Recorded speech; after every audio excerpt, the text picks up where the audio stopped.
All right, you can take a seat. My name is Drake. I'm the pastor here. It's an honor to have you gathering with us today. How's everybody doing? Happy New Year! Let's go! I'm so excited to have you here, and you made it through the treacherous ice. That was a very big surprise to me. Anybody else? I had a straight up Home Alone, slipping on the ice moment this morning. It was beautiful and fantastic. I'm really glad you guys made it safely, and for those of you that didn't want to risk it and you're joining us online, glad to have you here as well. Really excited to kick off this year together. I want to just take a moment and celebrate a few things before we get going. We had an incredible December and hope you had some great downtime through the holiday and through Christmas time. But we also, during the month of December, had a generosity initiative, the City Church Christmas offering going on all month. And we had some really cool things happening for our impact in Boulder, the West, and the world. And so it's through the generosity of so many people here at City Church that we get to do what we do. And then the Christmas offering comes alongside the normal, regular giving patterns of this community and allows us to do even more in Boulder, the West, and the world. And so we have 10 or more, I always get that number mixed up in my head, global partners between like the West and the world, church planting partners and missionaries and feeding centers and orphanages. So we have all of that happening that we partner with around the world, but we also have impact that we see in Boulder throughout the year. And our goal was to raise $20,000 in the month of December for our Christmas offering to increase the impact in Boulder, the West, and the world. And so we had a generous donor come alongside us and say, hey, for every dollar given, we're going to match those dollars up to $20,000. So then we had the chance to raise $40,000 toward our Christmas offering at the end of the year. And here we are, January 5th, and I'm here to let you know that we raised $50,000 for our Christmas offering. That is bananas. That is bananas. And so not only did our partner raise their matching fund to $25,000, but then our church came alongside that, and we raised just over $50,000 for our Christmas offering. So thank you so much for your radical generosity. Can we give God a hand for the generosity that he does through our people? It's amazing, and there are so many different expressions of how this community is generous throughout the year, and I'm really, really grateful that we get to steward that well, and I'm grateful for a strong leadership team that looks at an opportunity like this and say, okay, God, here was our original goal, and here's what happened over the course of a month, and so what is it that you are wanting to do as a result of the increased funds? And so I'm really grateful for a church and a leadership team that stewards that well as well, and I'm excited to share with you as we continue to figure out how all God is going to use that in the new year. But this week, I know for sure we're sending $5,000 to our friends in India to fund a church planting training, to train 40 new church planters to plant 5 churches each in unreached areas in northern India. So put your hands together for that, because that's awesome. That's one of many things that we're going to see happen this year. So really, really amazing. I'm really excited about that. Second thing, just a quick note for you as we get going today. We have our interest party for city groups next Sunday right after our gathering. So our city groups are how we connect and stay connected.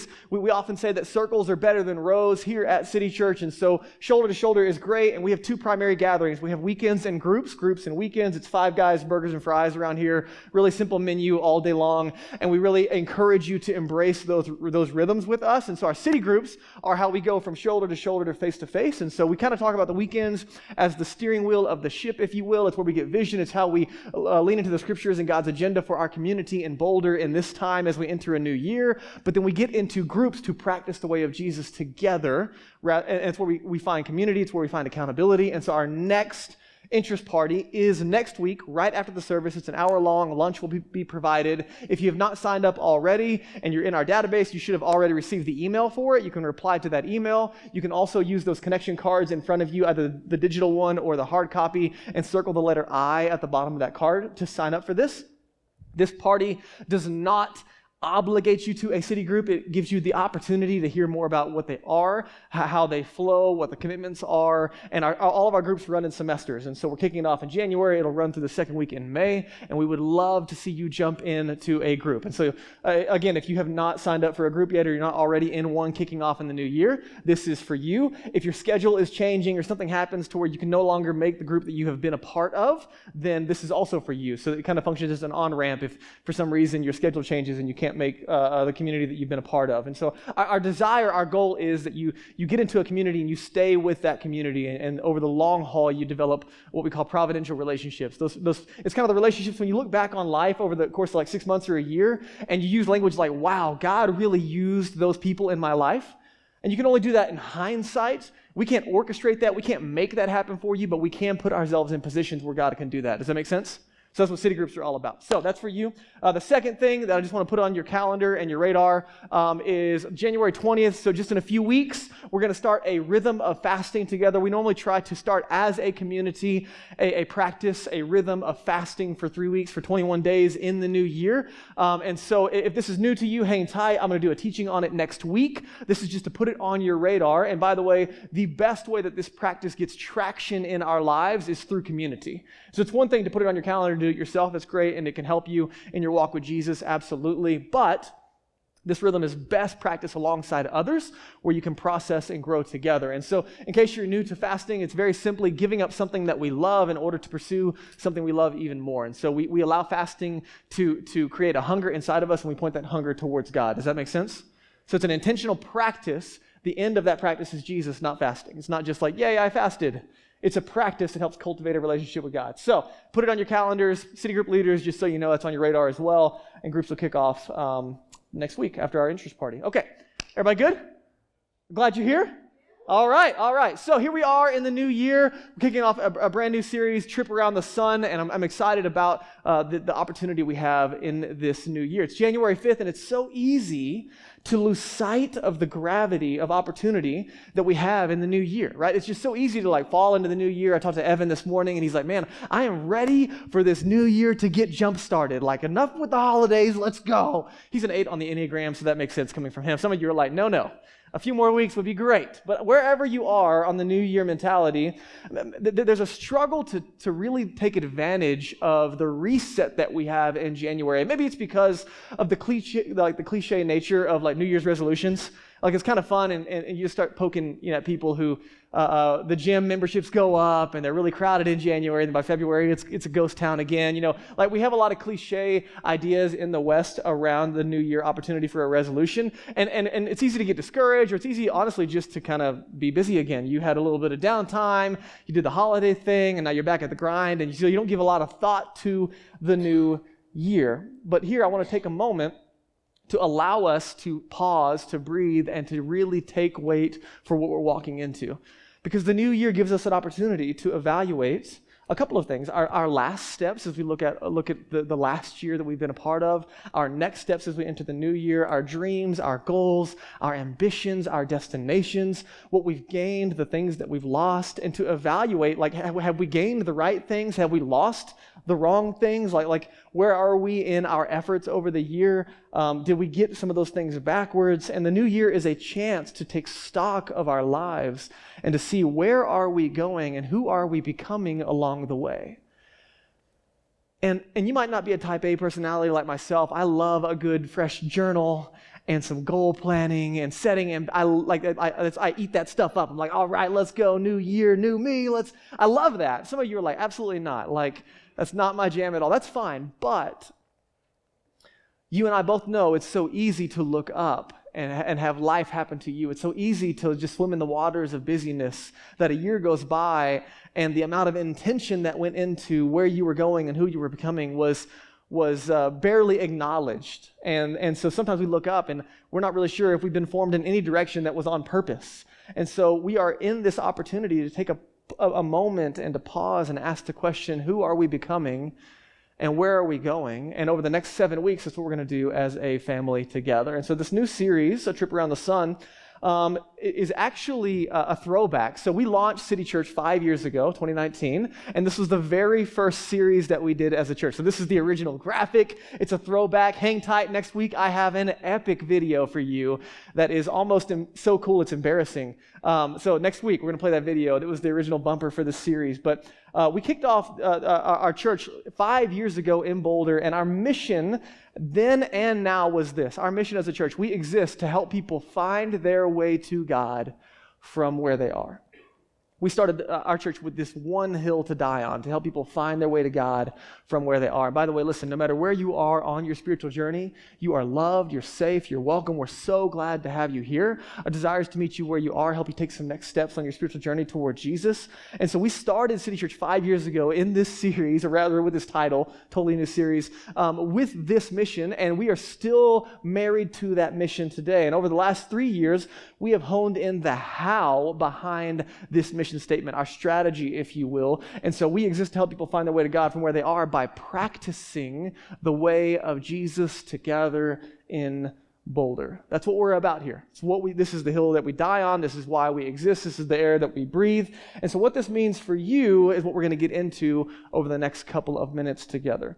And so as we look back, this series was started with Psalm 90, verse 12. I just want to give you this psalm. This is written by Moses in the middle of he's like one of the great leaders in the Old Testament, a man of God, and they're in the middle of these 40 years of wilderness wandering, and the series was born out of this verse, Psalm 90, verse 12, a prayer of Moses in the middle of the mundane, in the middle of a lot of life happening to him and not a lot of intention. He prays, God, teach us to number our days, that we might gain a heart of wisdom. Teach us to number our days, that we might gain a heart of wisdom. Wisdom is the application of knowledge, if you will. It's one thing to live in an information-saturated culture like we live in. It's another thing to live with that information as reality, to put it into practice, right? You can know a lot of things, but not live accordingly. So teach us to number our days that we might gain a heart of wisdom. Or another way to say this is, God, teach us to count each day so that we can make each day count. Does that make sense to you? Now, here's what I know about you. Even if you're not a type A personality who loves to get out a journal and make out some goals and chase after them hard, even if that's not your makeup, you still care about your life, who you're becoming, where you're going, and making this life count. So God, teach us to number our days that we might gain a heart of wisdom. To give this verse a little more weight, let me just give you some perspective. You and I are currently on day 5 of this new 365-day journey going at 584 million miles around the sun. You and I are making a trip, a 584 million mile trip, whether you signed up for it or not, whether you got out of bed realizing the gravity and the weight and the distance that you were going, you are on day 5 of a 365-day trip around the sun, along with all these other passengers in the room. Does it make sense to you? That is the reality of your day today. But it doesn't stop there, because it's kind of mind-boggling if you think about it. On this journey that we are on, each day the earth is rotating at 1,000 miles an hour on its axis. Right now, you're not even spilling coffee, and you're rotating at 1,000 miles an hour, and you're orbiting the sun at 67,000 miles an hour. That's pretty bananas, is it not? And you just were trying to make it through the ice to get here this morning. Like, it's a pretty big deal that you are alive on this planet right now. And we could go into it. There's way more really cool stuff that we could talk about this life not being ordinary. But to make it very simple, listen, nothing about life is mundane. Nothing is ordinary. It's all a gift. And the prayer from Moses is, God, help me to make each day count. So you might not be type A, and you might not be leaning in like I am, but my goal today is to get you to lean in a little more with me alongside this community as we follow Jesus, to say, man, help me to make each day count. So it's hard to see, but this tattoo here in the middle of my arm is a tattoo of a solar system. And 5 years ago when we started City Church, Danielle and I built a sleeve that I was going to get tattooed on my arm so I wouldn't forget the promises of God. And so far it's going pretty well. They haven't gone anywhere. So this is the tattoo, built off Psalm 90, verse 12. God, teach me to number my days on this trip around the sun. And I leverage this tattoo as a reminder for me, God, help me to remember that every day is a gift and every day can count, rather than letting life happen to me. But since you don't have tattoos, and if you want to go get one, you're inspired, way to go, you. But this is for you to also help you reflect. Have you guys seen this before? The My Life in Weeks calendar? It's a bit depressing and morbid, but this is the average human life in weeks. And the idea here is that you would hang this up somewhere in your home, and then for every week of life, you just color in a little bubble. It's like the world's longest SAT test, right? Like, it's called life. You're welcome. And so this is a snapshot of your life, and I haven't got one yet, but I've considered it many times, because it's kind of a humbling reminder of the life that I get to enjoy. The brevity of life. It's so easy to think that life is a privilege and to take it for granted and to assume that it's going to be really, really long, when in reality, every day is a gift. And this is a snapshot of each week that I have. And so this might be inspiring to you just to think about the brevity of life and to say, wow, like, why does all this matter? Why are we having this conversation? Here's why it matters. Because one day, probably sooner than you think, you will look up and you will realize you have become someone. Every single person in this room, one day you will look up and you will realize that you have become someone, a certain kind of friend, a certain kind of father, a certain kind of husband, a certain kind of wife, a certain kind of son or daughter or mother or student, a certain kind of neighbor and employee. One day you will look up and you will realize that you have become someone, and it will not be the result of one really good day or an inspiring calendar that you stick on the wall. It will be the result of 1,000 tiny decisions that you have made along the way of this incredible journey we get to call life. And as you look up and you realize who you have become and who you are becoming, what you also realize is that your best intentions did not choose that for you. And your New Year's resolutions did not choose that for you.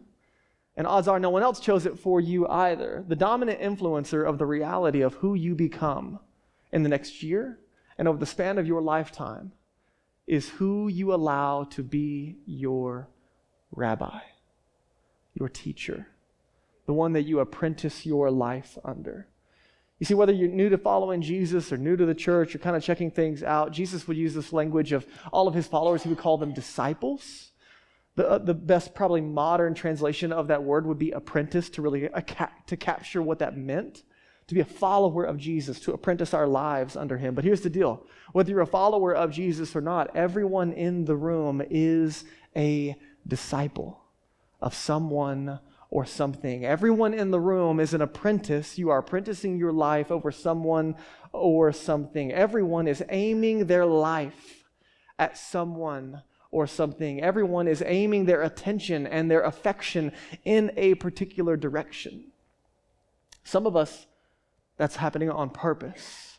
For many people, especially in the West, the narrative of the world is doing that work for you.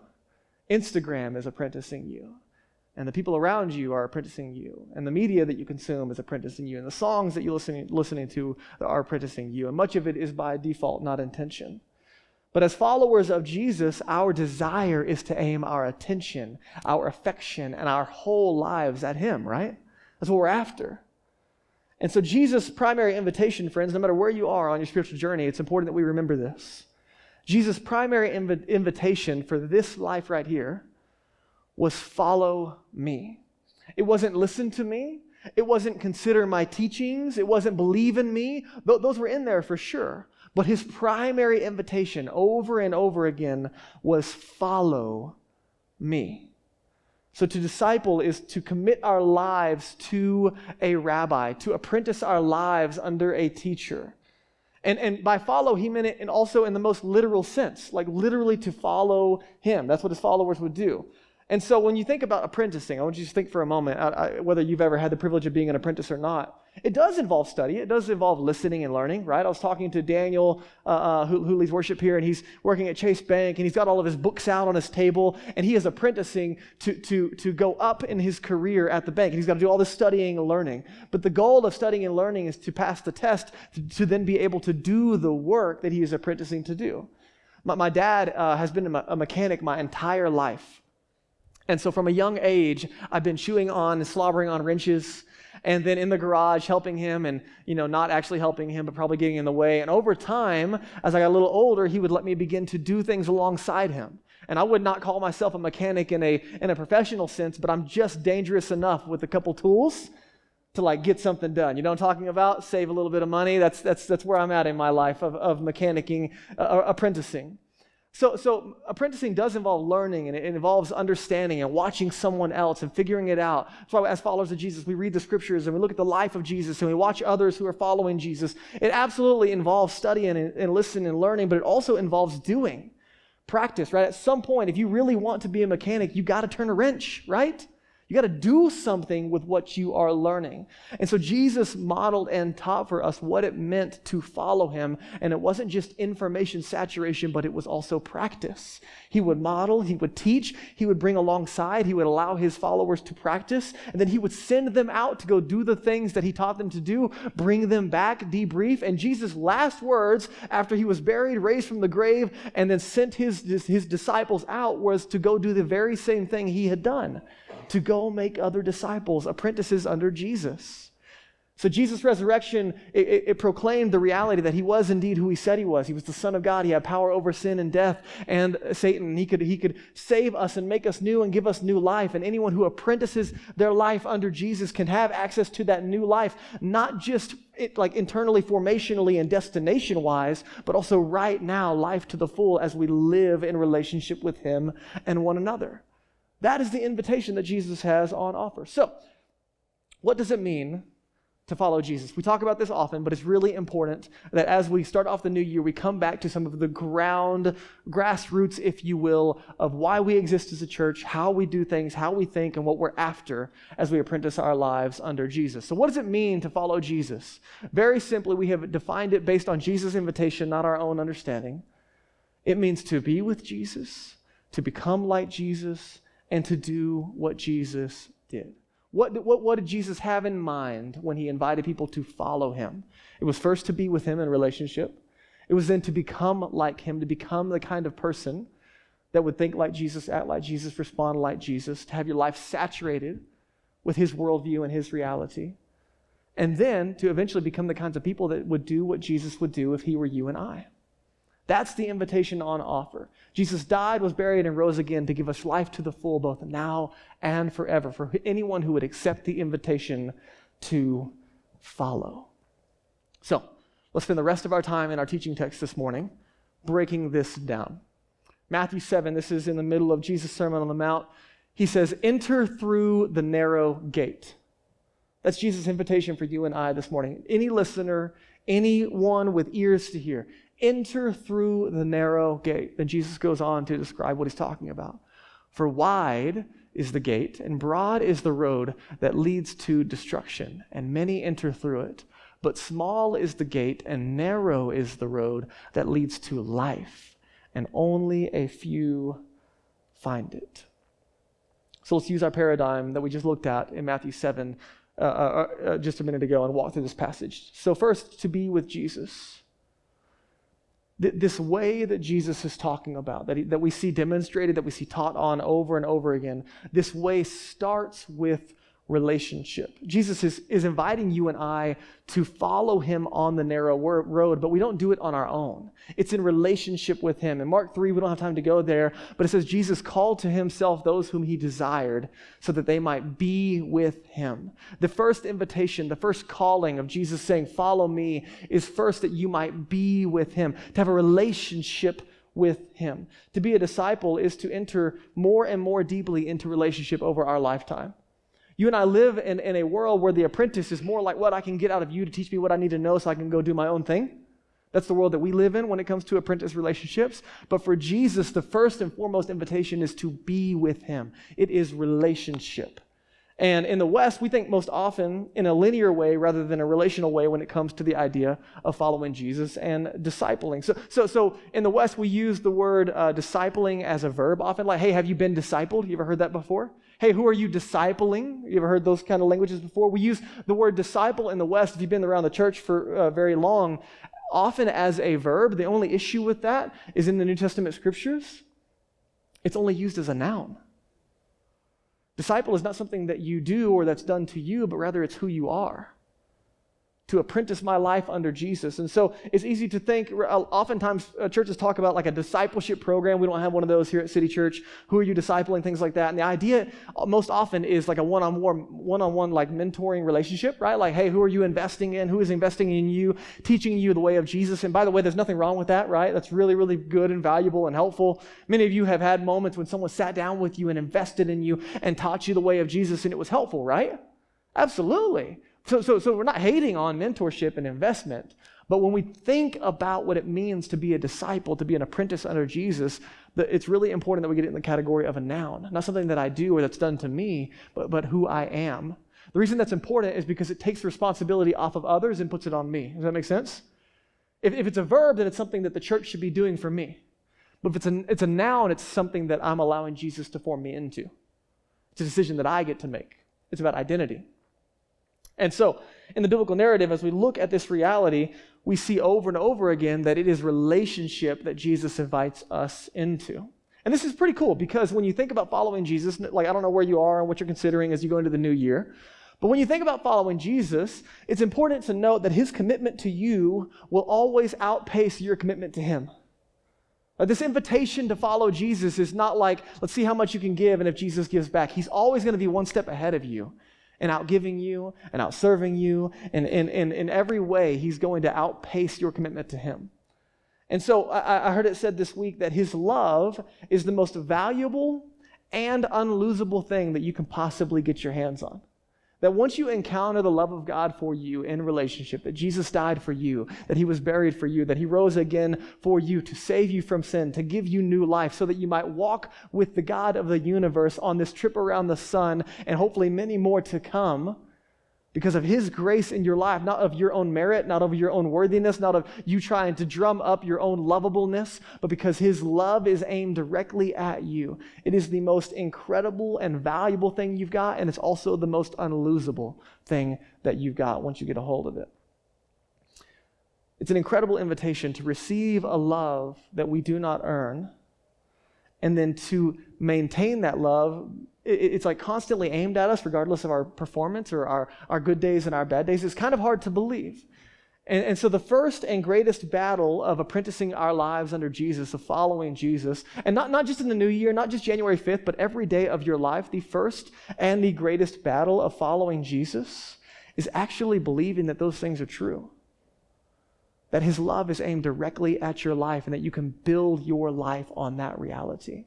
That his way is a good way, that the narrow path is actually the one that leads to life. So being with Jesus is the great invitation. And we will cultivate practices this year. We've done it many times over and over again. So the Bibles and the seat backs in front of you are our gift to you. We have journals also that are there for you. We have tools in the lobby and on our website for like spiritual formation and how to read the Bible and how to enter into the scriptures and listen to God and let him speak to you. Like we have all the resources for you to begin to cultivate a relationship with God, absolutely. But it doesn't stop there. It starts with being with Jesus, but then it goes on to becoming like Jesus. So this invitation here in Matthew 7, enter through the narrow gate. For wide is the gate and broad is the road that leads to destruction, and many enter through it. But small is the gate and narrow the road that leads to life, and only a few find it.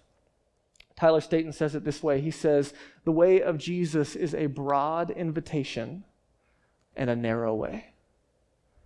The way of Jesus is a broad invitation and a narrow way. Jesus is making it clear that following him is a narrow way, but the invitation is broad. Jesus would say things like, whoever wants to be my disciple. And John Mark Comer would say, whoever means whoever. As in anyone and everyone. There are no prerequisites to following Jesus. Whether you think that your story is unforgivable and unredeemable, or you have colored so neatly between the lines of your entire life that you're not sure if you've ever really lived. Whether you're so skeptical and unsure of the reliability of this rabbi that you're hesitant to take a first step, or you're in a place where you are so full of pride that you don't need him even if it was true, all the things that he had on offer. Wherever you are and whoever you are, whoever means whoever. The invitation to follow Jesus is for whoever. The broad invitation, but the way is narrow. Has anybody seen The Chosen? The series The Chosen? I'll be honest, it took me a really long time to like give it a shot. I was kind of skeptical, expecting it to be a little bit cheesy. Can I just say for a moment, like if you're going to waste some time watching TV, that's where you want to waste it. Danielle and I have been blown away.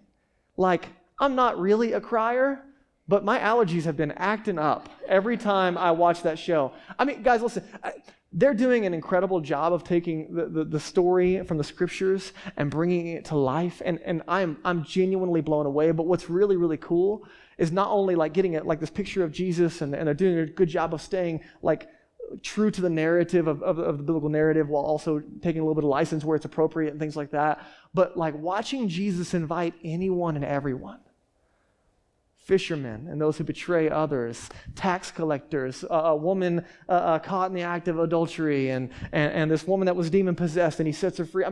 This ragtag crew of people that Jesus calls to follow him are all social outcasts, and it's amazing watching him meet them where they are and then inviting them to follow him. It's so cool. Every story.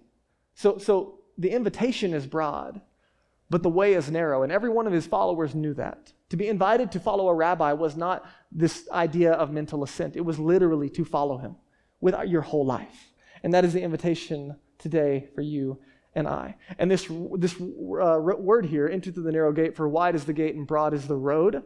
And then same thing in verse 14, that small is the gate and narrow is the road. That word can also be translated way.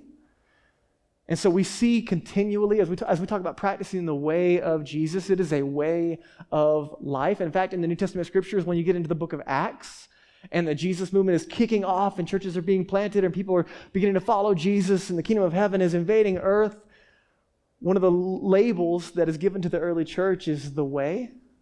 They didn't know what to do with these people or what to call it, so they just called them the way. That Jesus' way of life was so distinct, so radical, so upside down to the world around them that it was clearly a way of life. Jesus and his disciples were known by the countercultural way that they lived. And so Jesus is saying, small is the gate and narrow is the way that leads to life. Now let me talk just a moment about this word life. It's really easy to hear this and either to be intimidated by Jesus' words, like, ooh, what does destruction mean? Or like just kind of pass it off as this idea of maybe an eternal destination or this generic idea of life. But in the New Testament scriptures, when we see the word life over and over again, this is Jesus' language for salvation. And salvation, if you do like a quick theology over the arc of Scripture, when you look at salvation, it's talking about what Jesus has done, what he is doing, and what he will do. So salvation in the New Testament scriptures covers past, present, and future tenses. Does that make sense? Okay, so Jesus is talking about this way that leads to life. And in the West, there is this deep, incomplete reality that people have been exposed to about the way of Jesus. Most of you maybe have been exposed to the reality of what Jesus has done for you in the past, right? Which is true and beautiful and good. Jesus died for your sins, he was buried, and he rose again to give you new life. But that's true, but it's incomplete.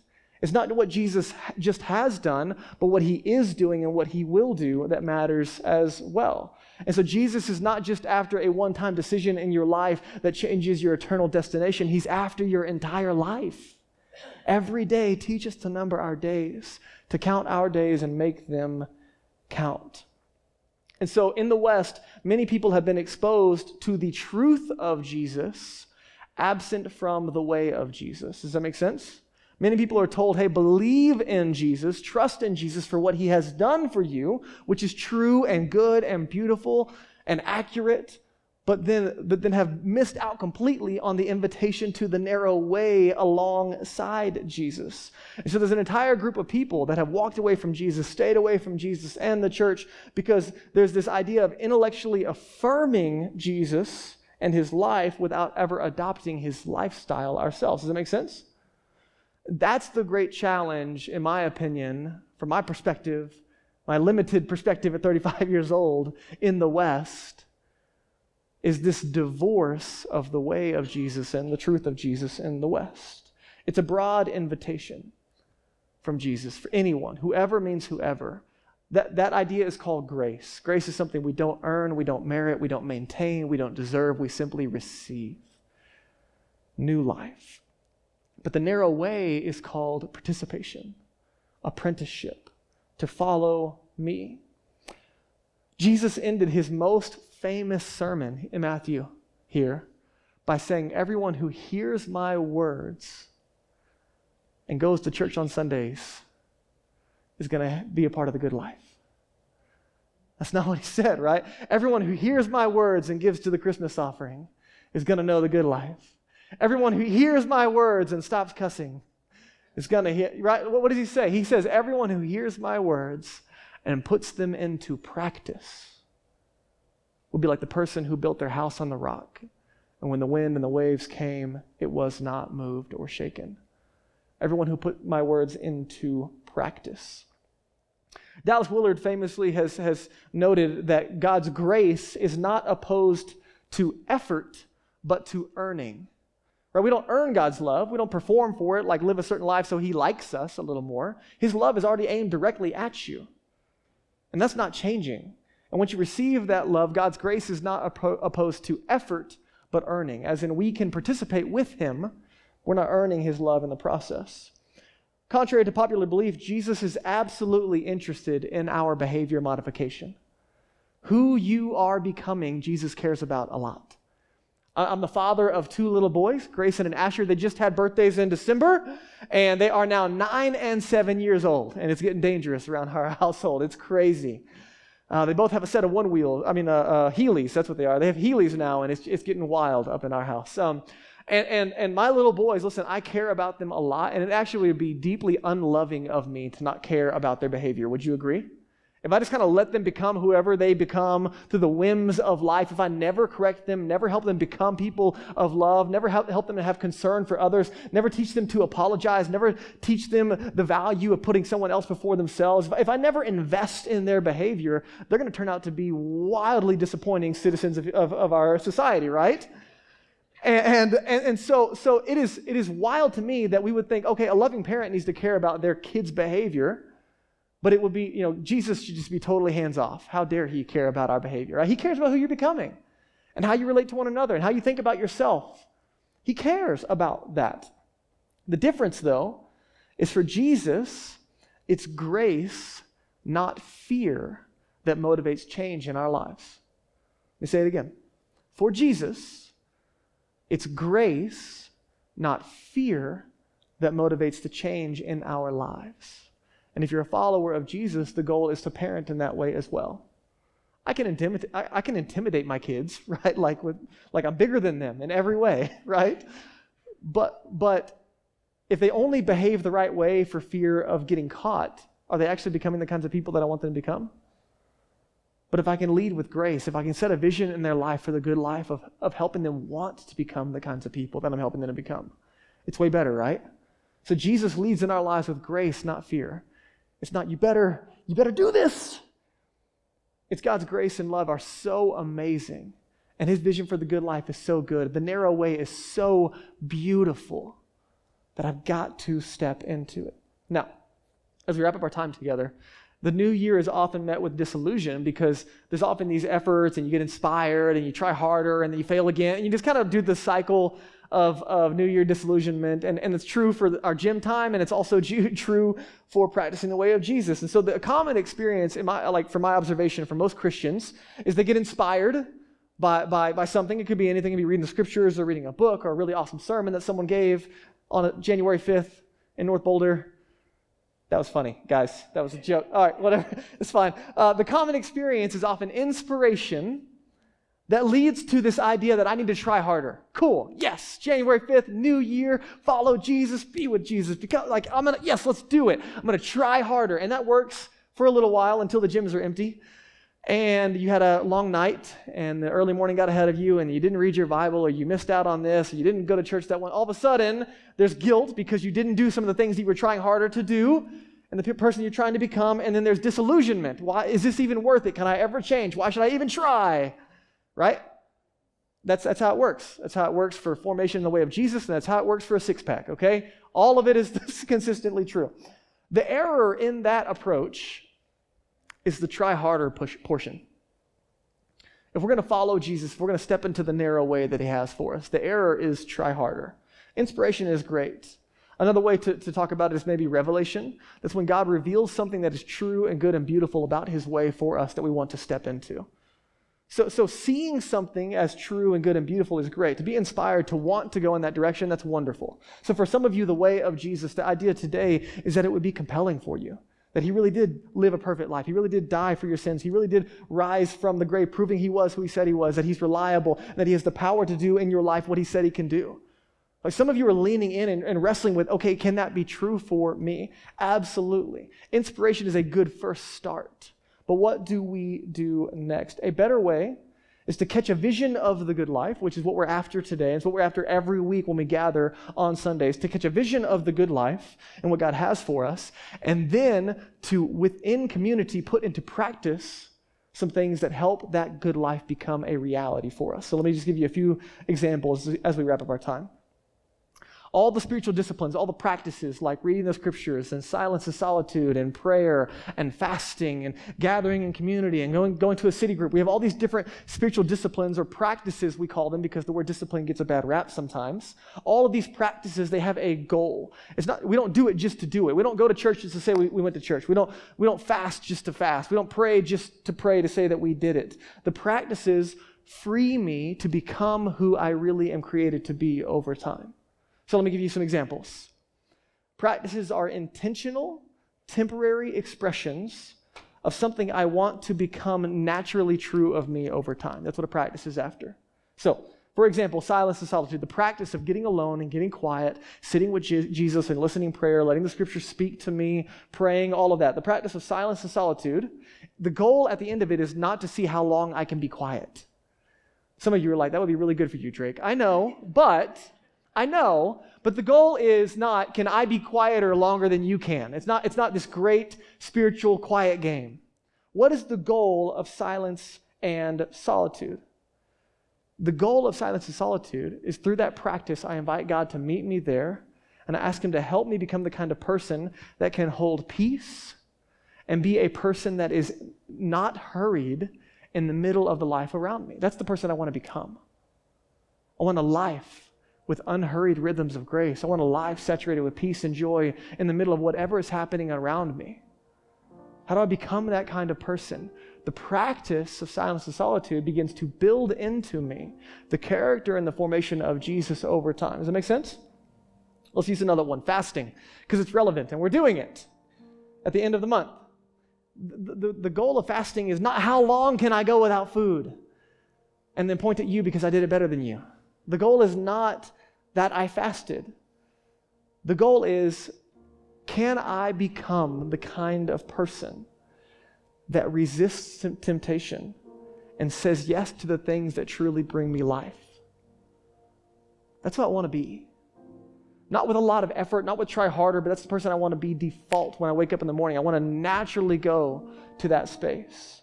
Can I become the kind of person that denies myself for the sake of others? The practice of fasting is from sun up to sundown on a Wednesday. I'm going to go without food. I'm going to let my body hunger. And in that hungering, I'm going to ask God to make me more like him. I'm going to point that hunger towards him. God, I want you more than food. And I want your way more than food. So practices are the intentional choice. God, I'm going to create space in my life so that your grace can meet me here. So many of you in the room, you have daily disciplines of reading the scriptures and prayer and silence and solitude and coming to weekend gatherings and groups. And all of these are practices to form us into the way of Jesus. So God's grace can meet us in that practice and form us into the person that he's created us to be. So I can slow down and be more present to those around me. So I'm not a slave to the desires that are out of alignment with the way of Jesus. I want to become that kind of person. So all of this points, right? Be with Jesus, become like Jesus, and do what he did. The narrow way just simply means that there is intention. Not many find it, not because it's unavailable, but because it takes intention, that where I put my foot, it matters. The path that I'm on, it matters. I have to take great effort at walking this path, but I'm not alone. I'm with Jesus, and next week we're going to look at how we do it together. But what does it mean? What are we after? Ultimately, we want to become the kinds of people that do what Jesus would do if he were us, right? So it's being with Jesus, it's becoming like Jesus, but ultimately it's doing what Jesus did. That he would form me in such a way that I'm a person where I can consistently express his love through the words that I speak. Right? That the words that I speak would build others up. That the words that I speak would be about sharing the good news of what Jesus has done on behalf of the world with my neighbors, my friends, my co-workers. That it helps me become the kind of person where I share the good news regularly. In addition, it moves me to a place of becoming a person full of supernatural love. That Jesus didn't just talk about the good life, he demonstrated it. And so it's why we lean into things like asking the Holy Spirit for the things that only he can do in and through us. We ask for words of prophecy and words of knowledge. We ask for healing. We ask for supernatural love in every way to meet people where they are, to make the good news that we share with our lips a reality by demonstrating the kingdom of God here now with us. But also it's through sacrificial love. That Jesus makes me the kind of person that is willingly giving of myself for others. I don't do that naturally. I really like my goals for the new year. This is my trip around the sun. I got my own ambitions. And there are many of you that just get in the way of that. But if Jesus would make me more like him, he would begin to form me as a person of sacrificial love. It might be that the most spectacular miracle that Jesus ever performed was not the loud and flashy ones, but his death on the cross for the sins of the world. It's not spectacular, but it's sacrificial. Spiritual formation, friends, it benefits me, of course, but the apex of my formation is that I make it less about me and more about you. So, as we wrap up our time together, we believe that the church is a family. We wrapped up a series in the fall on the new family of Jesus. You can go back and pick up at any time. But as this family that God is building here in Boulder in 2025, we have a couple of things that we're after. So, number one, let me just make it very clear. The invitation from Jesus, the invitation is broad and the way is narrow. And you're invited. And many of you have already accepted that invitation and you're walking in the way of Jesus and you're a part of this family. And some of you are considering that. And I just want you to know you're invited. Wherever you are and whoever you are invited. And in the beginning of the service, we talked about our Growth Track class, which is our Next Steps class here at City Church. And it's a very simple 2-week class where we talk about what it means to be a part of this family. And we try to structure all of what we do here at City Church around these rhythms of being with Jesus and becoming like Jesus and doing what he did. We try to structure everything around our mission and practicing the way of Jesus together in Boulder. And so one of the very first things that we give you in Growth Track as you go through part 1 and part 2 is these 4 practices, these 4 just foundational practices in the way of Jesus and all the resources that you need to step into them. And the very first one and the most important one is be with Jesus.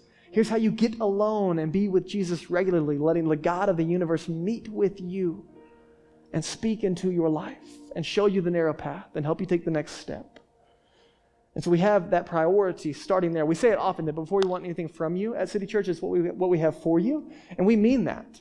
But you really can't give anything, like you can't give what you don't have, right? So we really want to see you step into that relationship with Jesus, and from that space of receiving the grace and the love of God, you let it spill the banks of your life into how you begin to love and serve others, and how you show up in those spaces. And so it starts with being with Jesus, but we have a couple of things that we give you. 4 family commitments, if you will, under the umbrella of being with Jesus. And that's what I'm going to land with this morning. This is just a reminder. January 5th, as we enter the new year. Some of you, you're a regular part of this family, and we're so glad to have you. Some of you, you're considering what it means to be a part of this family, and this is what it means. As you go through Growth Track, the next step, again, we resource you to be with Jesus, and from that place, under the umbrella of being with Jesus, the invitation into this family, as we try to walk the narrow path of Jesus together, apprentice our lives under Jesus together, is this. Number 1, we ask you to neighbor intentionally. That when Jesus said to love your neighbor, that you do it. Quite literally, and then figuratively, whether you're at work, family members, you name it, that you and I live on mission with Jesus, that part of the narrow way is spoken love. That what we believe, it comes out of us in action and in word, to neighbor intentionally, to serve others, and to share the good news. That you know people, and I know people that we can never know opposite, and God has allowed us to be in their lives for the purpose of sharing the good news with them, of loving them and serving them. We ask you to neighbor intentionally. Number 2, we ask you to connect relationally. If you join the team here at City Church and you're a part of this family, you made a commitment to be a part of these family rhythms, to neighbor intentionally and to connect relationally. That is very simply that we prioritize the gathering, the weekend gathering here and our city groups. So if you're part of the team, you're part of the family here at City Church, we make those 2 rhythms of a group during the week and a weekend gathering, the regular rhythms of our lives. And we ask you to prioritize those things. Not that you can't travel, not that you can't go on vacation, but the regular rhythms and priorities of our lives are to gather in large and small groups. We ask you to connect relationally and let God work in through that space. By the way, in that space, these two reminders. Number one is the interest party, right? If you want to go deeper, this is it for you, okay? So sign up. And the second thing is the rhythm of prayer and fasting. I told you earlier, this is best fleshed out in a city group. Not that this practice can't help you outside of a group, but I'm just letting you know that this practice will find the most accountability and life alongside others. The third commitment is we ask you to serve passionately here at City Church through our weekend gatherings and then what we do in the city around us. Can we take a moment and put our hands together for everyone serving in City Kids today, and our production team and our worship team, and the people that stood outside and greeted you in the 2 degrees? Come on.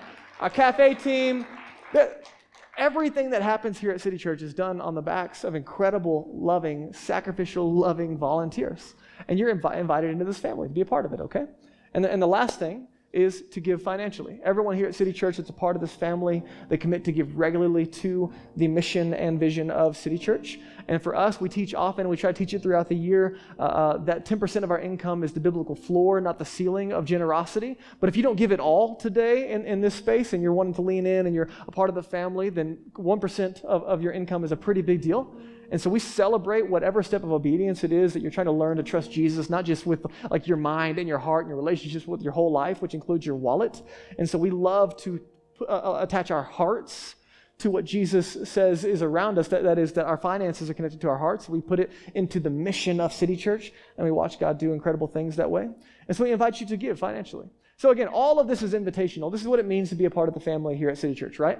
So many of you are already family, you're already team members, you're already family members, and we're so grateful for you to be a part of it. Everything we do here at City Church happens because of the radical generosity and the consistent giving of people on a monthly basis in this community. You can put your hands together for the generosity of this church.